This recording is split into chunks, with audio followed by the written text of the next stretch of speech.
All right, all right, all right. And we are live. Yo, yo, yo. Tell me what you know. Welcome to the Sunshine Show. Woo! You guys, I have a very special treat for you this morning, this afternoon, this evening, wherever in the world you may roam, because that's right, ladies and gentlemen, the Sunshine Show is worldwide. That's right, you heard it right, worldwide. I have a very special treat for you today.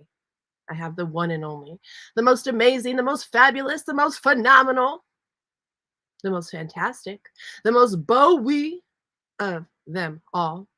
I have Rose and the bass all the way out of the Netherlands. Let's get this party started. How you doing, Rose? Hello. I am good, thank you.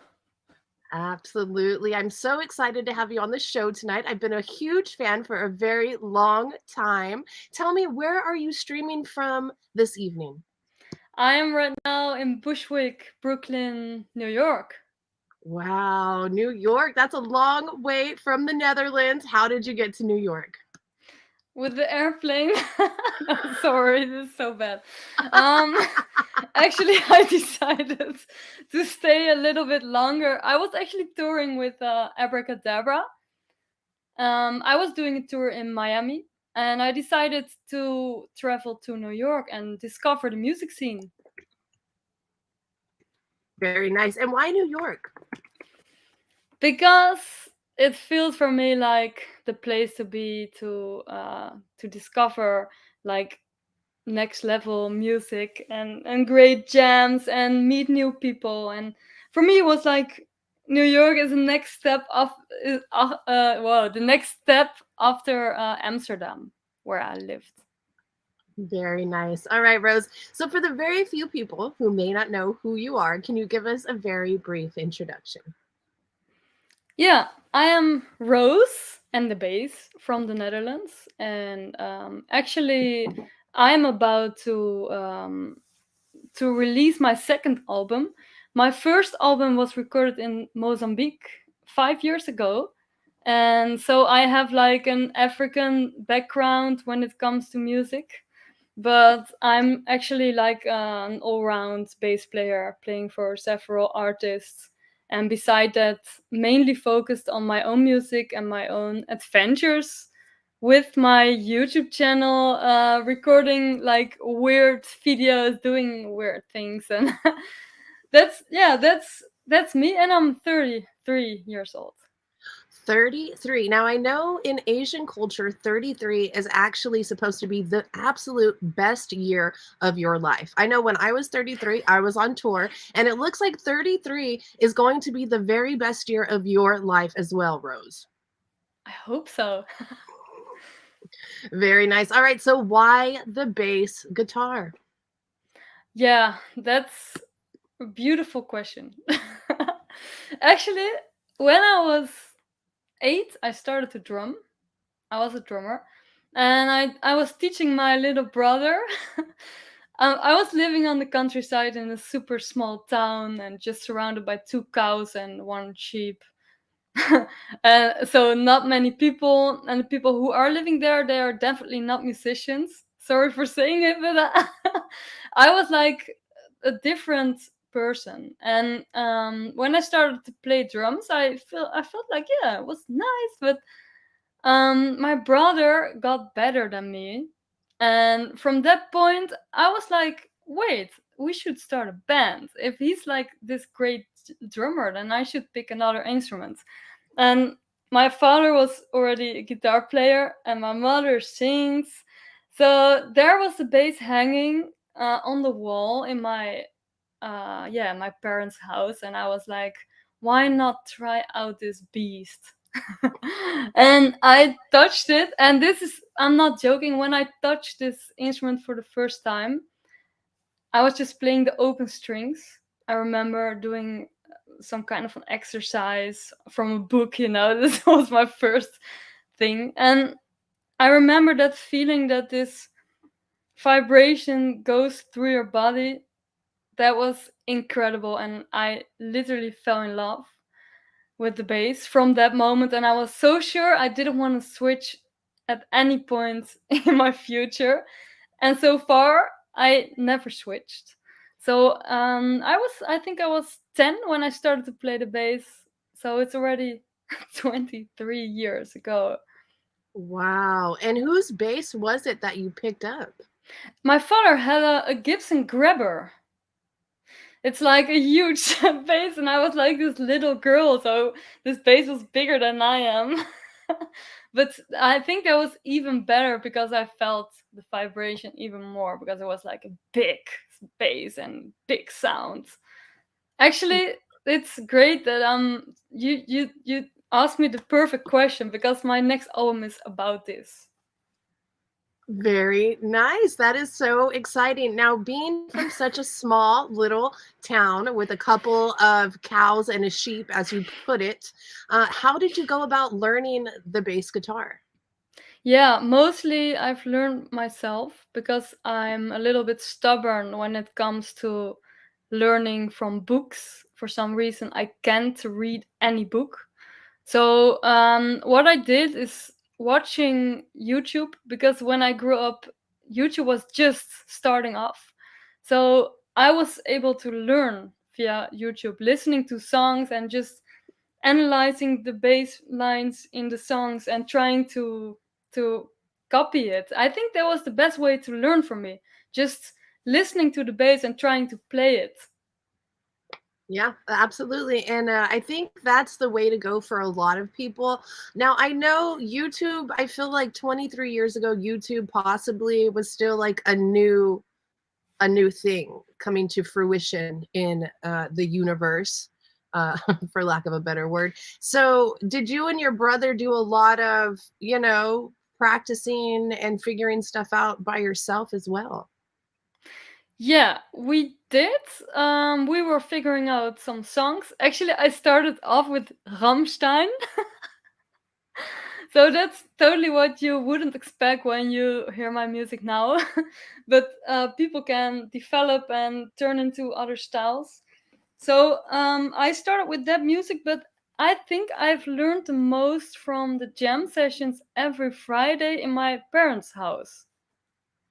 They were inviting friends, and they came over every Friday evening, and we were just jamming in this rehearsal room. Oh my gosh, I love this. It seems to be a constant theme here on the show. A lot of musicians, they just thrive in musical backgrounds and musical families. I love to hear that you guys had jam sessions every week. Tell me, what was Yeah. that like? Yeah, actually, to be honest, the Netherlands is kind of known for weed. And my parents and their friends were smoking weed, but the environment was so relaxed, and we were not forced to do anything. So my parents have never pushed me in a certain way. I was just playing what came up. So a lot of fantasies and just, yeah, freedom, free like a bird. And but definitely my parents had some specific styles that they love, like Michael Jackson's funky stuff. And yeah, so it was pretty much funk music that we were playing there, actually. Now, did you guys switch instruments, or did you guys pretty much play the same instrument every week? How did that work? I was playing the bass most of the time, and if I switch to drums. Okay. But I'm not really into guitar for some reason. And if I play guitar, I'm just playing Nile Rodgers kind of funky things, and not really melodic, but just just kind of rhythmic. Sure. Yeah. All right, let's see. We have Adam Phillips of the Bass Players United family in the house. What's up, Adam? Thank you so much for being an amazing, amazing, amazing human being. Let's see. Adam says, did you work with Lorna Thomas? If so, what was that like? I love Lorna. She's an amazing human. Yeah, I did. Yes, actually, that's a really nice question as well because this connection with Lorna started in the lockdown. In the lockdown, the most of the musicians were more active on social media, So I started with doing these weird YouTube videos, and then Sandberg Guitars was spotting me, and I got this endorsement with them. But Lorna is also endorsed by Sandberg Guitars. So when I got endorsed, she spotted me and my channel, and she started to chat to me by Instagram.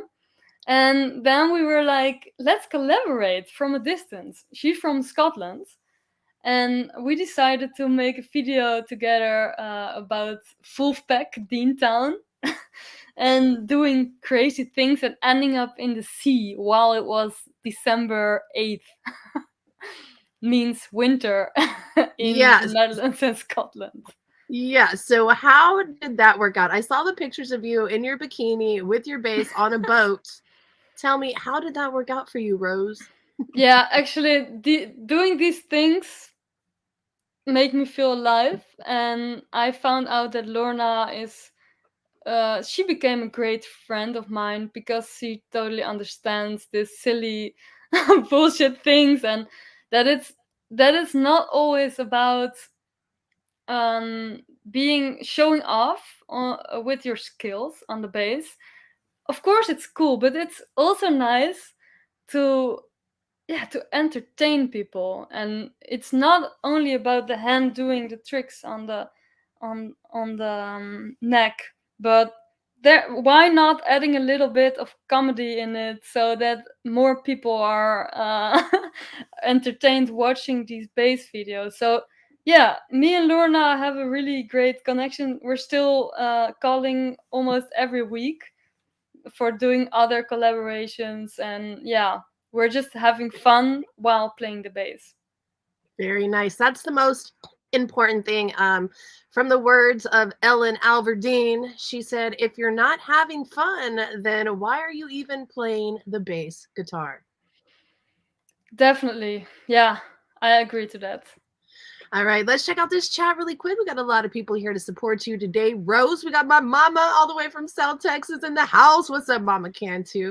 We got my beautiful secretary, Don McDaniel. I couldn't do it without you, Don. Thank you so much for your help. We got Randy Nicholas, aka Bass Bandicoot, in the house. He says he just turned 33 as well. Happy birthday, Randy. Thank you so much for your support.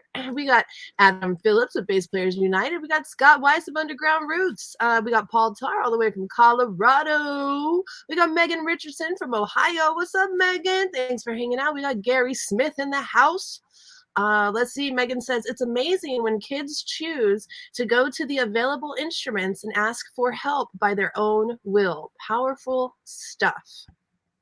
Absolutely. Let's see. We got Mike Torn all the way from Canada, another Bass Players United familia in the house. We got Jeremy Hill, bassist extraordinaire. Man, guys, thank you all for hanging out. If you have any questions, comments, suggestions for myself or the one and only Rose and the Bass, drop them there in the comment section and we will get to them as soon as possible. Let's see. Randy says he's your newest #1 fan, Rose. Thank you. All right, next question. Adam Phillips. Hey, Rose, how do you like using EICH amplifications? Yeah, that's a nice one. Yeah, I am actually totally amazed by this brand.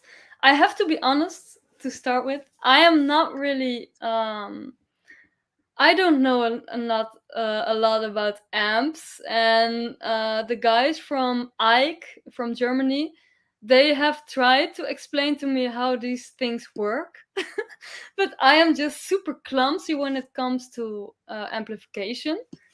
So the only thing that I experienced when I was playing on an Ike at the first time, I was playing at Mark bass before. So what I experienced was that this Ike amp was more reflecting the sound that I wanted in music, and was kind of more natural.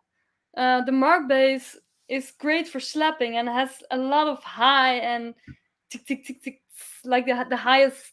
I don't know how to explain it, but the highest frequency. And Ike has just the sound that you need as a bass player in a band, and it's very accurate, but it doesn't have too much. That's my way to explain it. But of course, there are many preparations. You can adjust it the way you want. Very, very nice. And do you have a preferred style of plane? Depends on my mood. But currently, I'm much in the funky mood, and also much in uh, like Afro soul mood, and trying to play more laid back. I'm Very exploring this. Yeah, here in New York, there are great drummers who are amazing in this laid back grooves. So I'm exploring how far can I go back in timing, not spot on, but after the grid. sure, absolutely. Just Yeah. little bit past the beat, right? Just on the little bit on the back end. I think that's performed a lot in reggae music, and jazz is just a little bit before. Yeah, exactly. All right, let's see. Let's see. Randy says he just visited your old YouTube. Question: what is your favorite bass in your arsenal? Um, you're talking about the brand? Yes, your favorite bass in your arsenal. Yeah, okay, I just have three bases actually. But Okay, okay, my yes, that I know. There's one bass. It's actually a four string, and it has pickups. They are made by a Dutch brand called De Gier, which is not pronounceable for most of the people around the world. But it has like a little bit Marcus Miller kind of sound, but some more body. So because Marcus Miller has a lot of high frequency, and this one also has the low frequency. It's more, yeah, like a strong beast. It's actually this bass. I can show you. This is my newest as well, and it's called the Rosan the bass because my fingers were bloody when I was slapping and hitting the screws. So that's why the plasters are there. rock star status on lock, ladies and gentlemen. So that's my favorite one, and it's a Sandberg TT4. That's yeah, California is the model actually. Very nice. And tell me, what is it like traveling with your bass guitar? Do you buy your bass a ticket or does it go underneath the plane? This is actually most of the time this is terrible. This is like horror because every you know about it, I think. Oh damn! Every airline has other rules. So I was talking about this in my first episode actually, because the one airline says, okay, your amp is consisting of three parts, but we see it like one part as long as you pull it together with a rope or whatever. So it was one part for KLM, the Dutch airline. And then I came in America and I had to go from Miami to New York, and that was a smaller airline. I'm not never gonna do that again when I take my stuff with me. And I had to pay like $400 because they were seeing everything like separate pieces. Even the head of the amp was one separate piece and was like $85 each. Yeah, so actually I don't really like traveling with my gear from after this trip. And since I'm endorsed, next time I will find out if there is like a distribution point in the country where I'm traveling, because you never know with airlines. I feel like you have a little bit of post traumatic stress, and I saw it come arrive. I saw like flashbacks, in your eyes of like the Yeah. history of having to travel with this equipment. So just know, Rose, we feel your pain. We are here for you, and it's all gonna be okay. Yeah. Oh, yeah. And actually, I also had one time I had to buy another chair for another seat for my bass. So it was just sitting next to me, and most of the time it's going underneath the plane, like in the not the cabin, but luggage room. Yeah, yeah, yeah. The you Yeah, know whatever it's called. It's on the tip of my tongue. But yeah, underneath the plane. Yeah, I got it. You know, that. I would prefer my base sitting next to me anyways if it just wasn't so expensive to buy an Hmm. extra ticket for her. But sometimes I just feel like it's worth it because all of the anxiety you get not knowing what's going on with your base underneath the plane is too much for one person to handle. Yeah. All right, Rose, we got Jeremy Hill, the one and only bassist out of Ohio in the house. What's up, Jeremy? He says your slap bass is next level. Tell us a little bit about your technique. How did you get into slap bass? Wow, thank you, Jeremy.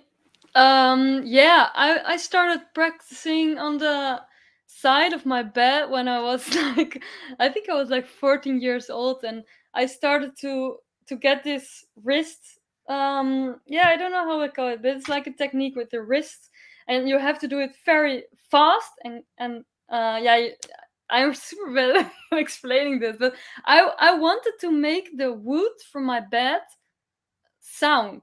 So when I feel like doing this and it has like a sound, then I'm doing it the right way. And when it's just like, okay, that's dead wood, then it's not the right way, because it has to hit this bone, and then it's like super like gung, when you hear the wood resonating. So I tried it that way. And actually the Tower of Power, oh no, that's fingerstyle, that's my fingerstyle. Okay. Tower of Power bass player Francis Roccapressia. He's like a really big inspiration, also for slapping, because he's playing with a super fast fingerstyle, what I am using for the slapping as well. But this is like a super long answer. Sorry, Jeremy. No, no, no, It's you're just fine. about yeah, practicing day in, day out, and never too long. Practicing for too many hours doesn't help, but it's about doing it in a regular like doing it like every day for a little bit. I don't know the word right now. Sure, sure, sure. No, that's good advice. How long have you been slapping the bass? Has it been 23 years? I didn't do it right away. Um, I seriously started the slapping when I was around 15. Yeah. Very, very cool. All right, next question from Adam Phillips of Bass Players United. I was curious if you had any advice to bass players who are timid about putting their playing out there in video form, perhaps about getting negative feedback. Now, that's something that we sort of have to deal with in this industry are the haters. Right, That's Rose? yeah, that's definitely a good question.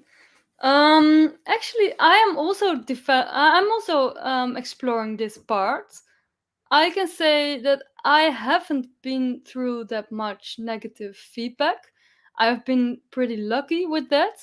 But of course, I've had some people that were like almost, I don't know how to say it, but they were really negative, and I was like, I'm not gonna reply. I'm just ignoring this and not thinking about it, and I was just trying to forget about it.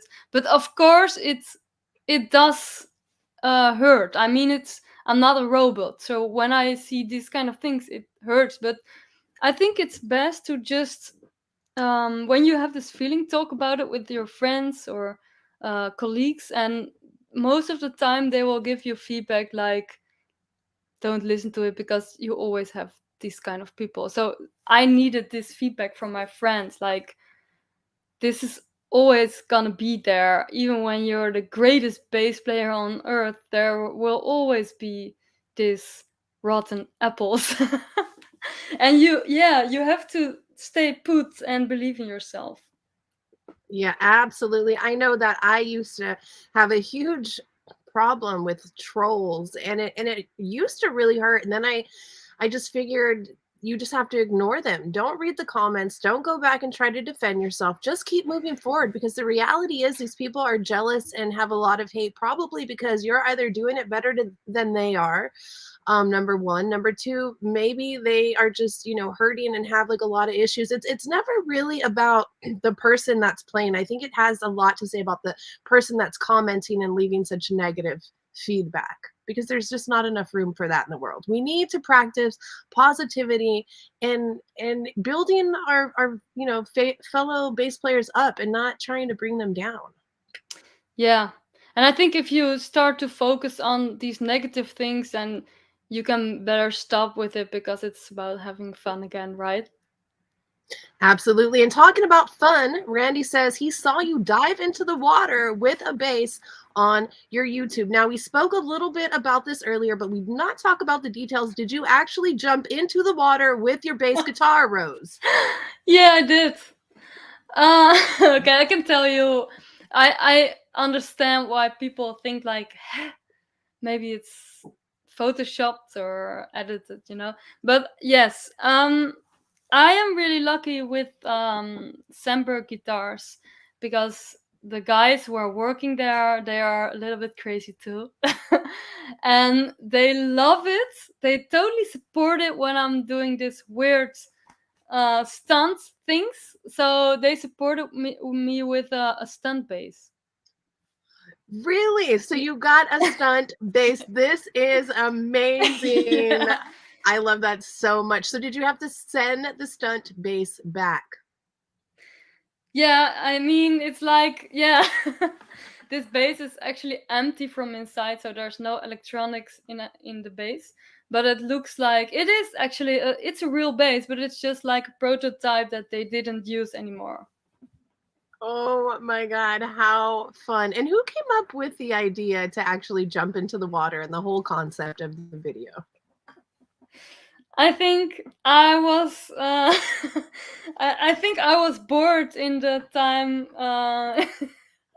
in the lockdown time, and when I'm bored, I get space for creativity, and this can turn out really weird in my in my case. Really weird or really badass. You know what I'm saying? I feel like weird equals badass a lot of the times, Rose. All right, let's see. Mike Torn, all the way out of Canada, says, what are your influences and what made you choose the bass guitar as an instrument? Now, we touched on this a little bit earlier, but let's go ahead and talk about it again. What are your influences and what made you choose the bass guitar as an instrument? Yeah, I have many influences, but the biggest I would say is Richard Bona. He's from Cameroon. He sings as well, and for some reason, he touched my heart. When I was listening to his music, I was so much inspired that I wanted to learn this as well. And yeah, so I think Richard Bona is definitely one of them. But earlier, before I knew Richard Bona, I was much inspired by Marcus Miller, of course, and I saw him live, and that was really cool. Yeah, that was actually I think that was the point when I really started practicing slapping. Very, very nice. Excuse me. All right, let's see. Randy says you need a backline. I've heard horror stories about TSA. I just received a new machine gun base, and I'm really looking forward to trying to take that through customs. Should be a good time. I should probably make a video about it. Wow, that's a really cool idea. I want to see that. All right, it'll be really good. Let's see, we got Aubrey Sanchez, this beautiful singer-songwriter in the house. What's up, Aubrey? Thanks for hanging out. We got my beautiful best friend, Amelia Tice, all the way from Austin, Texas, in the house. What's up, Amelia? I just got news that I will be Amelia's maid of honor this year at her wedding, and I'm very excited about it. All right, all right, all right. Let's see what we got going on. We got Jake Hernandez. You guys, if you have any questions for the beautiful Rose and the bass, drop them there in the comment section. All right, I'm just trying to go through these comments. I see you guys commenting, trying to read these. Thank you guys all for hanging out. All right, Mom says they need Jameson. Nobody needs Jameson. Nobody needs whiskey. If you want to partake, that's fine, but it's not necessary to have a good time. All right. We got Gilbert Barentes in the house, all the way from San Antonio, Texas. We got Janie in the house. Man, the whole family is here. All right, Rose, I want you to talk to me about New York. I want you to tell me what are some of the highlights of your journey so far? Yeah, for me, that's personally the fact that there are jams out in town every day. And I am coming from Amsterdam, and I was already pretty lucky in Amsterdam that there are jams like at least 2 3 times a week. And I'm talking about jams that interest me, so not jams overall, but in my case, soul, funk, and like more the groovy kind of jams. They are open for free jam and not just playing standards or covers. So in Amsterdam, it's like 2 or 3, maybe 4. But in New York, it's like literally every day, and there are amazing jams. And I decided to have a day off today because there it's like walking in a candy store, and you eat so much until you are like fall dropping on the ground. And I am now super tired, just because New York is treating me so well. So the jams and the level of musicians is incredible. So tell me, what does a typical jam session look like in New York? Yeah, I think it depends on which one, but there is one jam that has my biggest attention. It's called Producer Mondays in New Blue. And this is actually in Manhattan. If I'm right, I'm super bad in direction. Yeah, this is in Manhattan. And what I like about it, it's very well organized. So there is like a jam leader, and this guy is a great key player and also singer and multi instrumentalist. But he's like leading the whole jam. So there's literally a line of 4 5 bass player waiting in line next to the stage to go on stage. And this is for every instrument. So there are a couple of drummers, a couple of guitar players, and he's like leading this all. Every player can play like 5 10 minutes, and then they're switching. Okay. And I was really amazed how professional this was led. So this guy was capable of hearing which player can is capable of playing there and which isn't. But anyway, this is too much detail. It depends. You have all kind of jams in New York, and what I think is different to the Netherlands is that it's more common here to get tips when you're playing, and it's more common to pay entrance, and it's way higher than in Amsterdam. It's like it's normal to pay like $20 for entrance, and in the Netherlands, people are already complaining about €5, which is not a Wow. good thing. Very cool. I hope to visit New York sometime soon. I have yet to go, but I hear amazing things. Let me know when you want to visit. I can maybe help you connect to some great players. Yes, absolutely. Let's see. Paul Tar, he wants to know, Rose, what is the favorite place? Do you have a favorite place that you've visited so far? So is this about New York or the world? Let's just go with the world. Right now, my favorite place is actually Oslo in Norway. And that's not just about how beautiful it is there. It's like crazy beautiful landscape, and the city as well is super beautiful.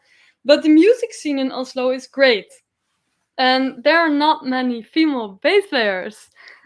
So when you arrive in Oslo as a bass player and female, you are already like yeah, like an angel. Everyone's like, yeah, I want to play with you.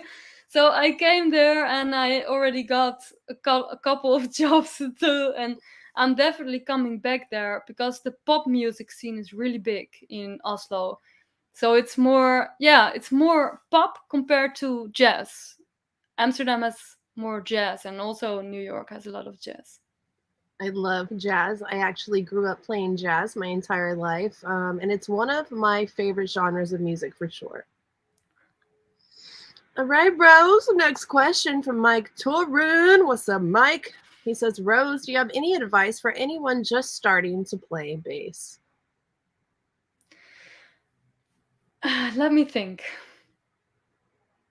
Um, the biggest advice is don't expect too much from yourself, because the bass is very under respected. I mean, it sounds like an easy instrument. Like, oh, you just have to play the root notes and that's it.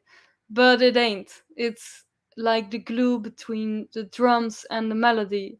And you can get lost in expectations in yourself. Like, I want to learn this, I have to do this. So if you try to stay more in the moment and everything that you are capable to play, try to enjoy the things, yeah, that you can do, and not the things you cannot do. So it's again about having fun. It keeps you younger and keeps you happy in life. Let's talk a little bit about confidence. How much confidence do you think is needed to become a musician? For me, it feels like I'm not the right person to answer this, because I'm it sounds weird, but because I'm a woman. And I have the feeling that I have an easier job in having well, I forgot the word, confidence, because people already respected that a woman's playing a woman, sorry, my English, a woman is playing the bass. So I have already like 1 point compared to guys playing the bass. So for me, I didn't really have to struggle with it. um, but of course I've been through things, and it's all about believing in yourself and keep believing in yourself.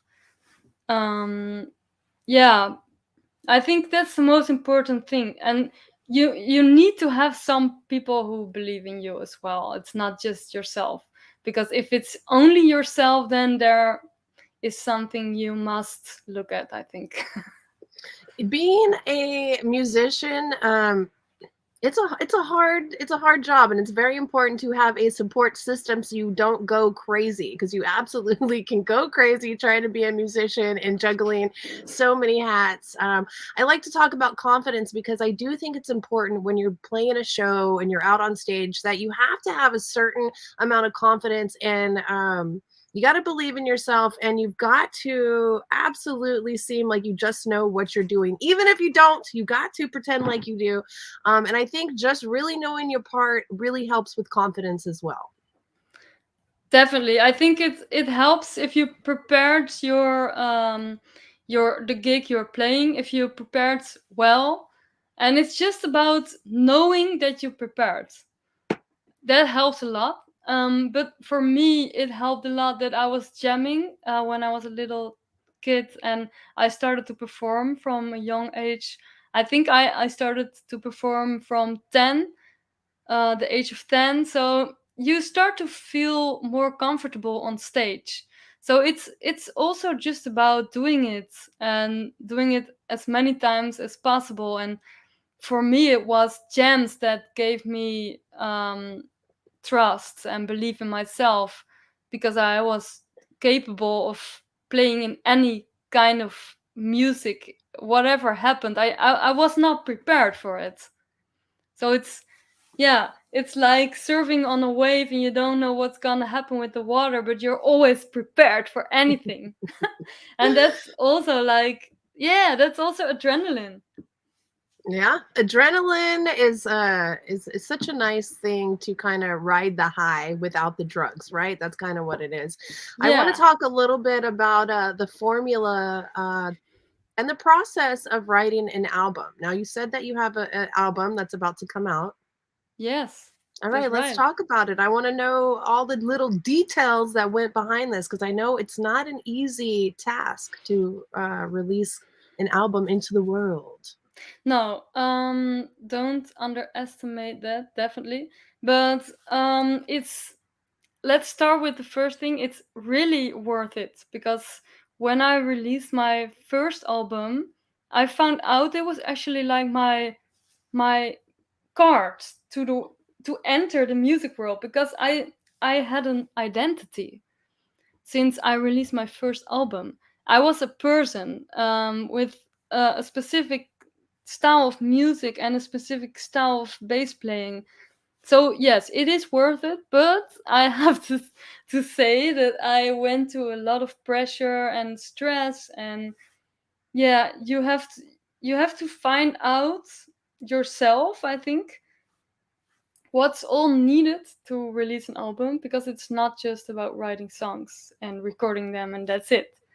It's about branding, about what do I want to bring into the world, and with who do I want to work, and what do I want to show the world, where do I want to show it, in what part of the world.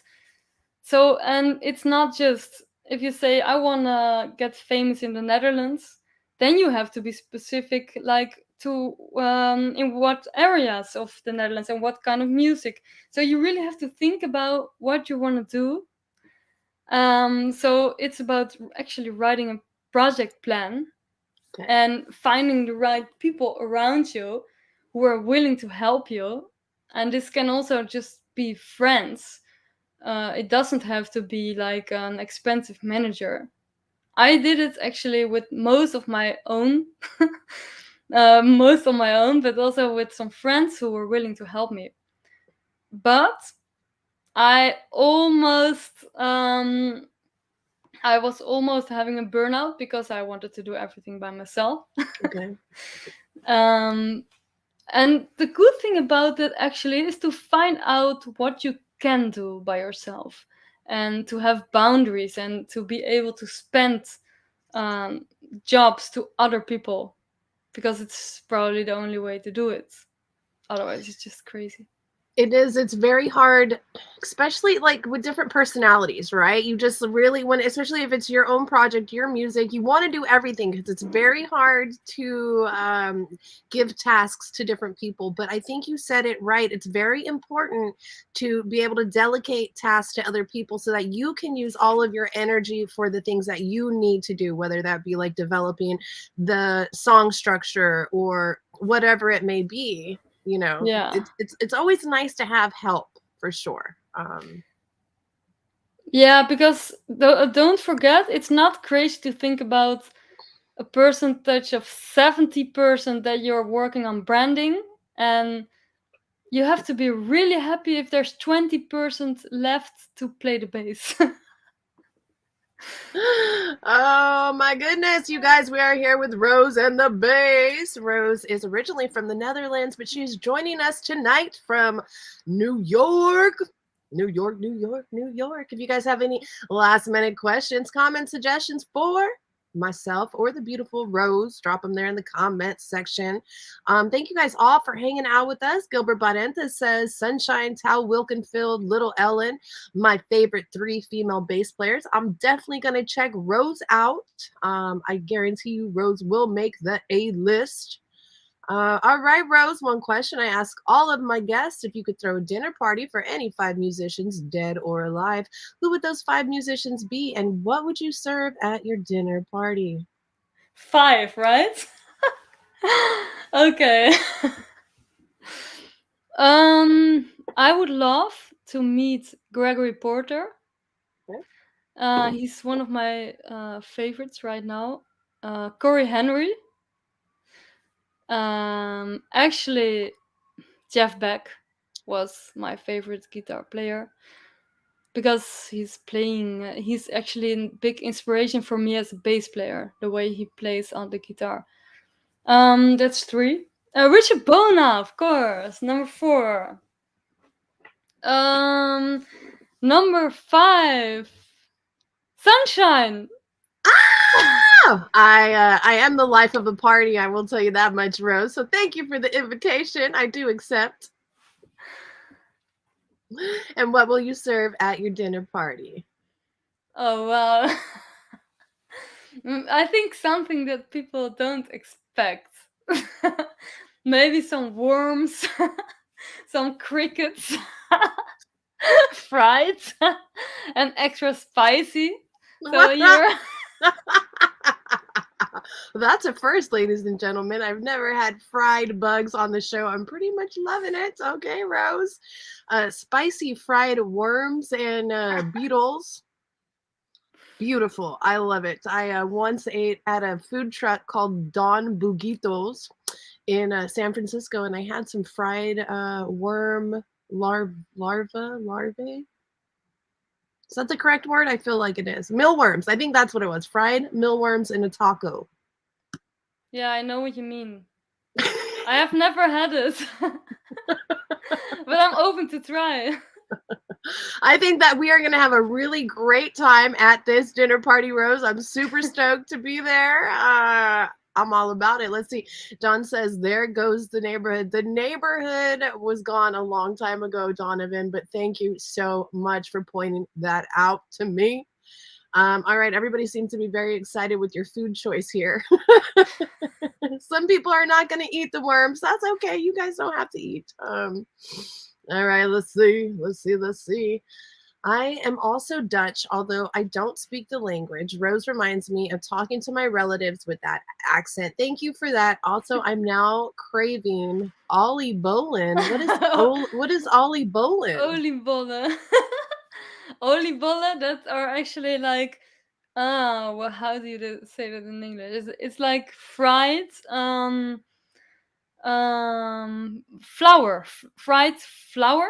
It's turned into like a ball, and there's also raisins in it.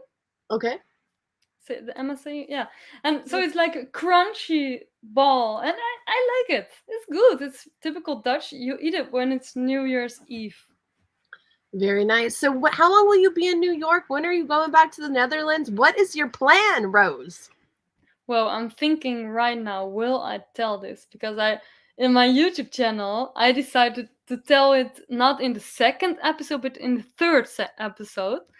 But I think this is a very special moment, and maybe I should tell something more. Okay, should I do it? Should she do it, ladies and gentlemen? Okay, I'm gonna tell a little bit of it. I'm going Let's back go. to Europe in a couple of weeks, and I'm going back to Norway instead of the Netherlands because I'm gonna record my second album right there. So that's, yes, and that's the next thing I'm gonna do, and I'm gonna be kind of homeless because I want to, because I don't want to pay the expensive rent in Amsterdam anymore, in order to have more time and space to be creative. And I'm gonna live in a van, traveling around. Oh my goshness. That sounds absolutely amazing, Rose. That's going to be really great content for your YouTube channel as well. My studio will be in this van, so I have like a driving studio bus. Yes, I didn't tell it yet, but I'm gonna tell it in 1 or 2 weeks. So Top this is secret. special. Top secret. Shh, nobody give out the secrets. Oh my God, Rose, that sounds like such an exciting time to be alive. I told you 33 years old is where it's at. You know what I'm saying? Do you already have the van secured, or is that something you're going to get when you go back home? I already bought it. Oh, There's yeah. no way back. Wow. Thank you so much for sharing that with us. Now, Rose, tell us about your YouTube channel. Tell us the concept, what you got going on, and how we can follow it. Yeah, since I've told you this secret, my goal in the future is to keep on making these crazy videos by not only playing the bass but sometimes doing unexpected things in the elements or in the nature or wherever. So I will be driving around the world, starting with Europe, driving around Europe in the van, recording bass videos on the location, whenever, wherever. And people can always ask for suggestions for specific songs or specific stunts. So I'll be just traveling around for the YouTube channel and making recording the second album in Norway. Oh my gosh, this a very young 33 years old, and you're already making your second album. That must feel so satisfying. Yeah, I know that I really want this. Yeah, and I know how much work it's gonna be, but still, the whole process is unbelievable cool to go through. All right, now how do we find you on YouTube? Yeah, you can find me. Actually, my channel is called Rosan's Bass World. So Rose and the Bass is like a new chapter that just started. Rose and the Bass is a part of Rosan's Bass World. Because my real name is Rosan Asmussen, and that's really hard to pronounce it. That's the reason why I changed it into Rose and the Bass.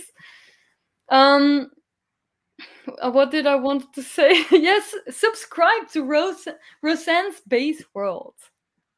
Roseanne's Base World. I am looking for it right now so I could drop it in the links for everybody at home. But you heard it here. Make sure to go subscribe today. Now, can we find your album on Spotify? Definitely, yes. The album is called An African Tale. An African Tale. How did you come up with the name of that album? It was just popping up. It's pretty random and literally because it's like a story that I'm telling from Africa.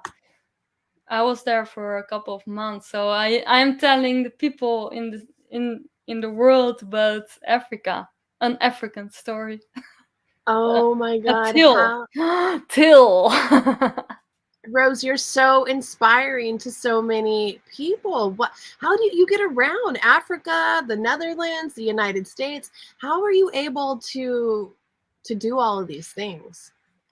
Yeah, actually, I had a part-time job. Why that was the reason why I was able to travel to America.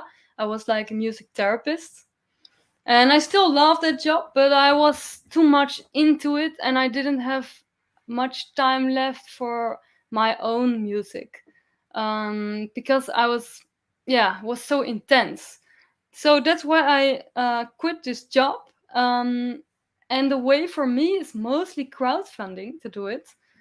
It's combined with funds. Yeah, like I'm applying for grants in the Netherlands. Perfect. Amazing.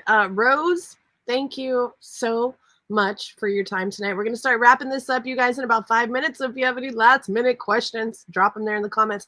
I did drop that YouTube channel there in the link. You guys make sure to go and subscribe. That is a free way that you can support this amazing artist that is absolutely busting ass to bring you some beautiful music that comes from her heart and soul. Let's see. Let's see. Let's Maybe I see. have something actually. I am really bad at promoting myself, but I am gonna record this second album, and I'm starting a crowdfunding campaign to make it happen. And maybe it's not online yet, but maybe there is a way that we can share this link in about 1 week from now. Yeah, absolutely. You send it my way. I will share it to everybody. We want to see you in that van recording that album, and anything that we can do to help you, Rose, we're going to do it. Thank you so much. Absolutely. This episode has been brought to you by Sunshine and the Bass Kids, Rocksteady Collective, and Bass Players United. You guys make sure to go join all those groups today. Amazing groups with amazing individuals, loving musicians that just want to inspire each other and pick each other up and not throw each other down and across and into the wall. We're not doing that here. All right, Rose. So let's see what else. I think we pretty much covered everything. Is there anything else you want to talk about before we get going? No, nothing specific, actually. All right. Then I got one last question for you.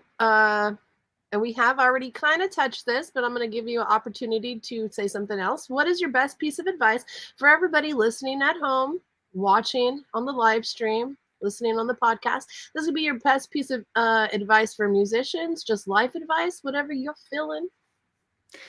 Yeah, I would say don't think too much. if you feel like you wanna do something, just do it. Beautiful, beautiful words from a beautiful woman. Rose, where can we find you in New York? Can we go watch you live, or is it just if we find you at a jam session, that's when we find you? Yeah, it's you probably have to go to the jam sessions to find me because I'm only jamming and jamming. I'm playing some small gigs, but I it's not all confirmed yet, and it's also not. I don't know all of the musicians, so I'm kind of diving in the deep to collaborate with people that I don't know, just because I like to meet new people.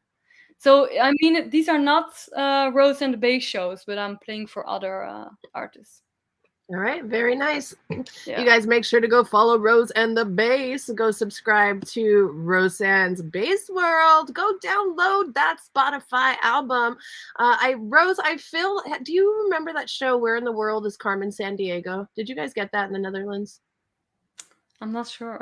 Okay, it's this cartoon. It came out on like the public access channel, and it was a cartoon called "Where in the World Carmen San Diego," and the whole show is based around finding Carmen San Diego.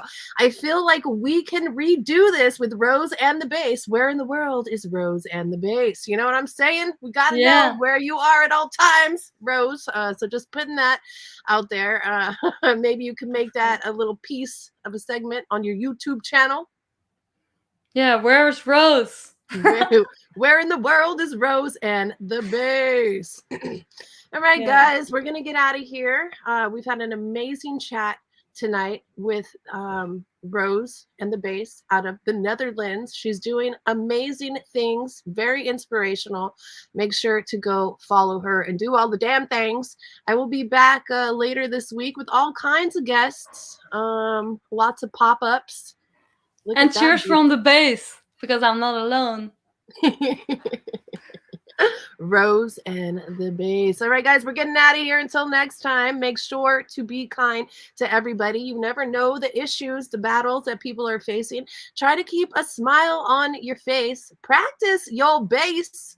And be safe out there, guys. It's a dangerous, dangerous world. I love you all so much. Rose, thank you again for hanging out with us tonight. And Sunshine, I really want to thank you as well. You are also a really big inspiration for me. I also follow you, and you look really great, and I love your tattoos. You Oh, are thank an you. amazing person to support other people. That's really wonderful. Thank you. Oh, Rose, thank you so much. And I hope that we will be able to collaborate sometime in the future. Yeah, let's just do it. We're going to do it. We're not going to think too much about it. We're just going to do it. All right. Yeah. All right, Rose. On three, we're going to say bye. You ready? Yeah. All right. Uno, dos, tres. Bye bye. Bye. See you.